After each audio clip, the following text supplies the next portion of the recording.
So who had surprise Yummiland reboot on their 2024 bingo cards? Anyone? In a world where LOLOMG is downsizing, Rainbow High is simplifying, and Bratz is there, MGA Entertainment decided to play a wildcard with the return of a mid-noughties throwback. Yummiland first showed up on the market in 2006 as pint-sized fashion dolls with rooted hair and fabric outfits, leaving the market in 2008. But they're a bit of a different beast compared to the new generation of Yummies, with sculpted translucent hair, rubbery outfits, and proportions closer to LOL Tots. The one thing that did stick around was the signature scent gimmick, with each girl sporting their own sweet or fruity fragrance. And with the new dolls, this carries over to their most notable gimmick. Each small Yummiland doll includes a lip gloss you can mix with included colour and flavour packets. This is what gives each member of the Yummy crew their signature powers, as shown in the CGI web series. Over the past few months, I've been really excited to try out Yummiland. So naturally, once they hit the UK, I had to grab my favourite girl, Grail. And I could talk about how aesthetically pleasing her hair is, how she smells just like Welch's grape soda, how her sweater is fuzzy in a non-threatening way. But I'm not here to review this doll. I'm here to review the lip gloss that comes with this doll. See, I've been seeing people on Twitter talk about this lip gloss causing some people issues, and frankly I can't tell if they're joking or not. After all this time, I still don't understand doll Twitter humour, and the autism does not help. I'm genuinely wondering if these lip glosses are burning people's lips. Am I just really dense? And I like to think I'm somewhat qualified to comment on lip glosses as a regular lipstick wearer who used to make makeup videos on YouTube. I've reviewed lip products before. Not well, but I did it. So I decided that this was the perfect opportunity to put my vague expertise to action and discover the truth behind the Yummiland lip gloss. Did MGA unleash lip gloss power or lip gloss pain? I'm sorry, I'm being way more dramatic than I need to be. Roll the titles. Hi, I'm Ari Lynette and welcome to the Olliverse. To me, this whole test has the vibes of one of those science experiment report sheets that you do in secondary school. So I feel the need to set out some variables. I'm only testing out one of these glosses in this video, being the one that comes with the small Greta Grape doll. Different results might come out of the other glosses, but honestly I have my doubts about that. I'm only testing out the gloss before and after the ingredients have been added. My testing is very much based on how consumers would most likely use these glosses. So that's with the doe foot applicator, just in case you didn't know, this is a doe foot applicator, with the ingredients properly mixed. In this video, I'll be doing 3 different wear tests to fully get the gist of this lip gloss and if it has any issues. The first test will be testing the plain gloss without the colour and flavour ingredients added. Not just to see how it feels before adding those ingredients, but also to see how it performs and compares as just a clear gloss. Right, wear test number 1. So for this first wear test, for some reason I just really wanted to try this gloss just as a clear gloss because I was curious about how like the colour and the flavour kind of impact the mix of it, and naturally I was like, oh well, how is it before it's mixed in? Obviously I'm not going to do like all sorts of combinations of it being like, oh, it with the colour or it with the flavour. I'm just going to do it without both and then with both. So it is this like sparkly gloss. It's got like a little bit of a sparkle in it at least, and it's got a pretty big doe foot by the looks of it. You can see they've only filled in like 3/4 of the tube, I believe it's so they can mix in the colour and the flavour. And that does have a spatula, and that's in the little top bit of the packaging where it has the little swirl thing on it. So I've got the gloss, I've got my mirror, let's apply it. Yeah, I didn't realise they have a sticker on it. A little bit of tape on there. Which, to be fair, came off very easily. Oh, that is runny. That is a runny consistency. It's got a smell. It's definitely not scentless. I can't tell if this has the grape scent or if it's just Greta herself. Her scent is drifting over, but yeah, it smells like something. It smells like a very, very light grape soda. I think it might just be Greta herself.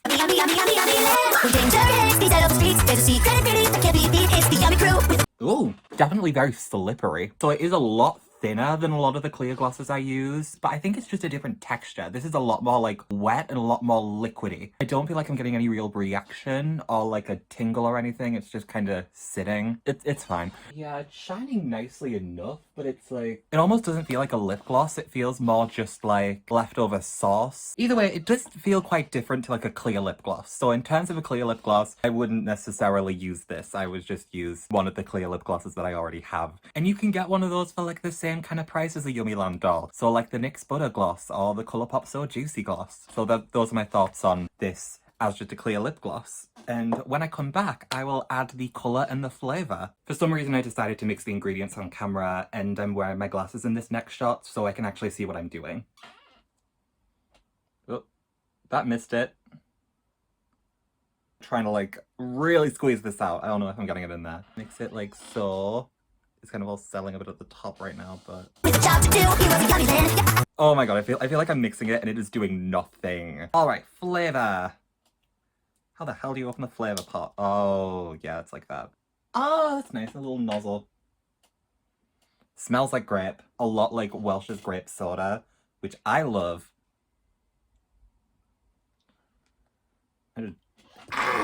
Shit. Wait a minute. I don't want that in my lip gloss. That's not hygienic. I'm not strong enough for this. This is a lot harder than it looks. Why is this tiny ass bottle such a pain to get stuff out of? All right, I think I've gotten most of it out. Let's try and mix it again.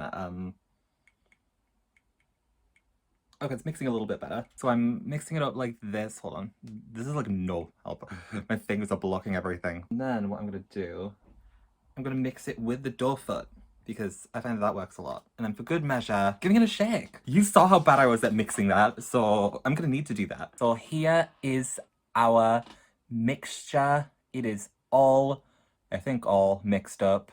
Looking pretty consistent at this point. Wait a minute. You know when I said that I thought that the gloss was sparkly? I think it might be the packaging. All right, let's go in with the gloss. This is the second wear test. It is going to be shortly after post mix. And as you can see, it is a lot more full now.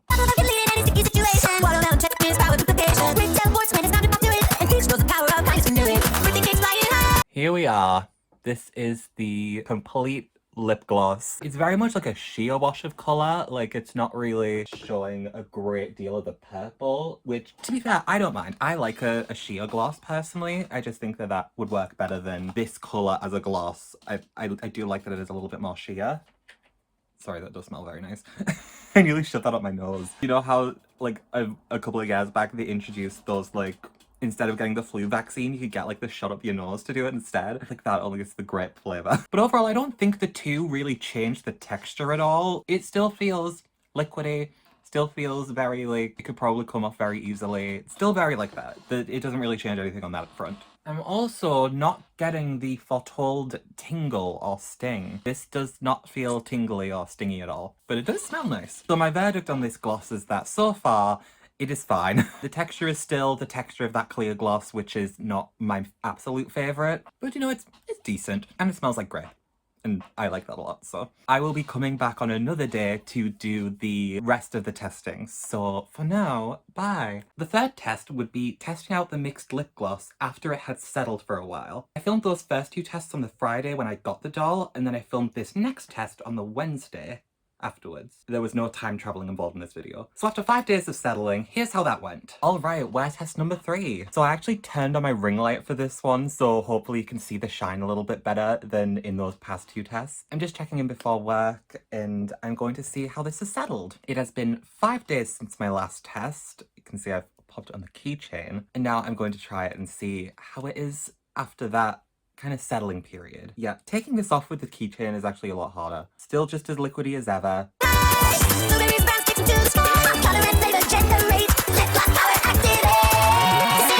And here we are. Again, the tint isn't coming through that much, but you can definitely see the shine a lot better now that I've actually got the ring light on. The texture still feels the same. Slippery texture that it has been the past few times I've tried it. Yeah, but I think it's looking pretty good for the moment. So I will check back in with you a little bit later on. I'm actually checking in right now because I just popped the lip gloss in my pocket and the keychain thing ripped off pretty instantly. So if you want to use this as a lip gloss, maybe don't have the keychain on it because it makes it harder and it just kind of comes off anyway. Alright, see you in a bit. But that's not where this test ends. So far I've tested out this gloss in short 5-minute bursts. But come on, the people want to see how this thing lasts. So for the second part of this third test, I wore this gloss throughout the day, even wearing it at work. Yes, I wore grape-scented Yummiland lip gloss at my actual job. You better be hitting that like button extra hard just for that. So here's me reporting from somewhere in my workplace, updating you about how my experience with this gloss is going. Hey, so it's been 4 hours since I last checked in.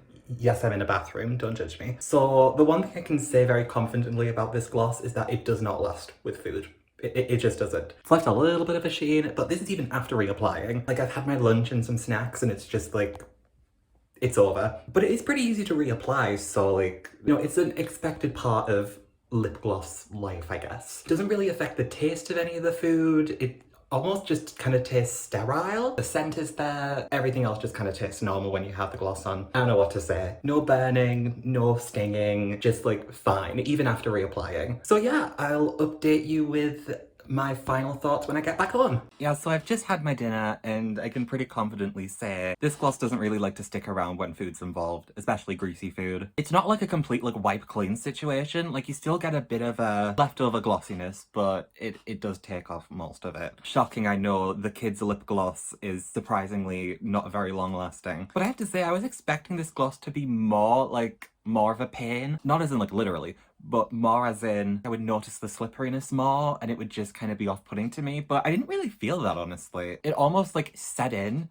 over time, kind of just settled nicely. That I'll give it the credit for. Ultimately, I still wouldn't go for this lip gloss to wear for work, but I mean, I did it, so I did give it a pretty good test. Hey everyone, just a quick update. So the afternoon after I filmed all of like the filmed portions of this video, I went out shopping and I did get more Yummilands. So I got Rory Blueberry and then I got Maya Watermelon. So I am going to be testing one of these with just the colour and one of these with just the flavour. So here are Maya and Rory. Got them out of the box. I actually cut my thumb on Rory's packaging. She demands blood. But like overall, they're just really cute, so I can't be mad. So Rory does have this very nice kind of artificial but still nice blueberry smell. And then Maya just kind of smells like plastic, like she just kind of smells rubbery. But I think artificial watermelon flavour is really like hard to get right. It can be very hit and miss. And in some cases it doesn't even smell like watermelon. Case in point. But she's still adorable. And I love her shoes with little socks tucked over. It's just adorable. So I'm going to try one of these glosses with just the colour and then one of these glosses with just the flavour. But first I just wanted to follow up on something I said earlier about the sparkle. I was thinking, oh, is it the gloss that's sparkly or is it just the packaging? It's the gloss. The gloss is sparkly. The packaging is just completely clear. The gloss itself has got that sparkle in it. So I'm going to quickly mix each one and then I'll be right back. Here I am with Rory's gloss where I've just added the flavour in there. And I can see that this flavour is definitely that strong kind of artificial blueberry, the same as Rory herself. But you can tell this one's a little bit stronger and a little bit more kind of punchy. And you do feel it a little bit more in the taste itself. Like you can actually kind of taste a little bit more. It's not mega noticeable, but it does taste kind of nice. It actually tastes a little bit nicer than the grape does, because the grape doesn't really taste like anything. It just kind of tastes sterile. But so far, same finish, not feeling any burning or anything. And I think, hold on a minute, you can actually see the shimmer. Oh my god, you can actually see the shimmer for once. Maybe it's because I actually have good lighting. I think some of the ring lighting was a bit harsh last time, but now I'm kind of facing the window. So that is the flavour test. Doesn't really impact the texture from what I'm able to tell. Still feels like that clear lip gloss. This time with a hint of the blueberries, so that's nice. So when I'll be back, I'm going to try out Maya's gloss with just the colour in. So I will see you back then. And here is Maya's gloss with just the colour in. And the first thing I noticed is that I'm pretty sure this colour, because it is a thicker consistency compared to the base gloss and the flavour component, this does make the gloss slightly thicker, but I only really noticed it in this combination. I think that adding both the colour and the flavour on top of the base gloss does kind of keep it all watery, whereas this is just a little bit thicker without that extra flavour in there. I don't really think it's added very much of a tint. I quite like this colour, so I was kind of hoping it would have a little bit more of a tint compared to something like the bright purple or the bright blue. And again, you can see a little bit of that sparkle in there, but I feel like a lot of what's coming out is more my natural lip colour. Maybe a tiny bit of the orange is out there, but like, I don't know how much of that is just my leftover lipstick from earlier. But overall, it's not feeling too different from last time, other than that little extra thickness in the texture of it. Again, I'm not getting any burning, I'm not getting any that kind of stuff. It's all just fine. And now I'm back here again with the two glosses. Fully mixed both of them now with the colour and flavour in both. And I just wanted to give this quick little update on one, the flavour of Maya's gloss. While the doll doesn't really smell anything like watermelon, the flavour in here does smell quite a bit like artificial watermelon. So it's good that they got it right, at least with one of the applications of that. It is a very sharp kind of artificial watermelon, kind of like a sour sweet, but I think it's definitely on the better end of artificial watermelon scents that I've smelled in the past. And then the other update I wanted to give was on the colour of Rory's gloss. And here is me. I have applied this gloss with the colour in, and it's like slightly darkened the lip. Like, it's added a little bit of a tint. This is probably the most visible out of the tints, but it's still not by much. It's like the lip is slightly darker. It's not that obviously blue. So that is the little update on the other Yummiland glosses I got. Hopefully this will add to overall the final conclusion in the video, because honestly, I don't think that the colour and flavour being separated impacted that much. The only thing it really told me is that the colour component does make the mixture a little bit thicker, but I think that the flavour, adding that on top, would thin it back out again. At least that's what I can tell from the texture of my lips. So that's like the one thing you get from this extra little bit, but I can't complain. I got to get more yummies, and I think that is reward enough for this section. So I'll send you on to the final conclusion. Now that I've done all my wear tests, what's the one conclusion I can bring this video about testing children's lip gloss to? Well, the first few tests came out fine. Nothing really to report on this gloss other than the fact that it is very, very runny. It didn't feel that different between the two versions of the gloss. The taste is vaguely there, and the tint was light but flattering. And this didn't change once the mixture had settled, nor did any noteworthy developments come out of me wearing this gloss to work. The gloss was consistently fine, with no burning or stinging, and the only real casualty being itself when it came into contact with any food. And obviously this experience isn't representative of every one person trying this gloss. Things like allergens and skin issues, not to mention the fact that it is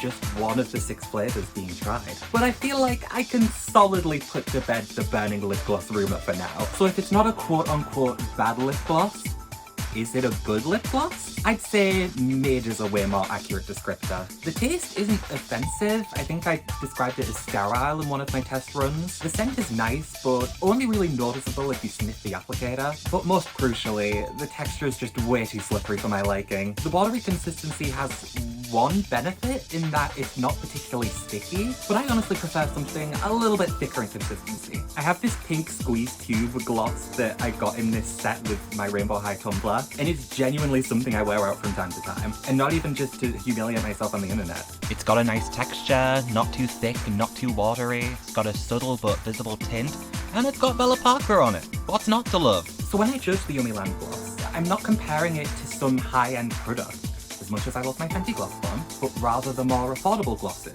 doll tie-in or not, that do the same job better. The only advantage of the Yummiland one is the scent. So there's our investigation wrapped, and our final conclusion on the Yummiland lip gloss. Not some biohazard, but not a miracle either. Alright, I think that's enough for today. Thank you for watching this video. I know it was a little bit more spontaneous than what I usually put out. I hope you got something out of it, even if it's just the fun of me going around my work wearing a lip gloss made for kids. If I have any other updates on this case, like if I get any of the other glosses, or there are any significant developments with this one, I'll likely update you all on my community tab or on my Twitter. Or maybe both. Other than that, if you like this video, feel free to give it a like, and let me know your experience with the Yummiland dolls, and if you've tried the lip gloss that comes with them or not. Subscribe to the Oliver's Dolls YouTube channel if you want to see more fun doll content. I recently put out a video all about scrapped and unreleased dolls, so check that out if you like the sound of it. Thanks again for watching. From me and the Pog, have a phenomenal day.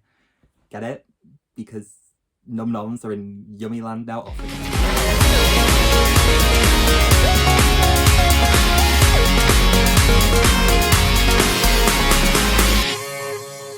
So, that was kinda sciencey. Bit different from my channel, but, you know, sometimes you have to innovate. Who knows? Might do it again sometime. Incoming message. Incoming message. Incoming message. It can wait.